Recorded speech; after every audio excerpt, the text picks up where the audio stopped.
इथे तुम्ही पाहू शकता आमचं ना सकाळ सकाळ असं मस्त आंबे काढायचं चाललं होतं, कारण की आम्हाला दुपारनंतर करायचं होतं आंब्यांचा रस किंवा मस्तानी असं काहीतरी आमचं प्लॅनिंग चाललेलं होतं. त्याच्यानंतर ना आम्हाला जायचं होतं मॉलमध्ये. मग काय पटकन उरकून घेतलं आणि मॉलमध्ये जाण्यासाठी निघालो.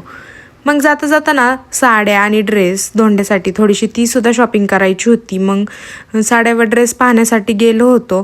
त्यानंतर लगेच मॉलमध्ये गेलो आणि यांना ना खेळायचं होतं म्हणून यांना ना पटकन तिथे खेळण्यासाठी सोडलं होतं. आणि प्रत्येक वेळेस कसं होतं ना, रिशांक एकटाच असतो खेळण्यासाठी, पण या आज ना त्याचा दादासुद्धा होता, त्याच्यामुळे दोघांची मिळून नाही तर छान अशी मस्ती करणं चालू होतं. त्याच्यानंतर मी ना पटकन एक मिरर सेल्फी वगैरे काढून घेतली आणि ते मँगोचं ना इतकं छान डेकोरेशन केलं होतं ना.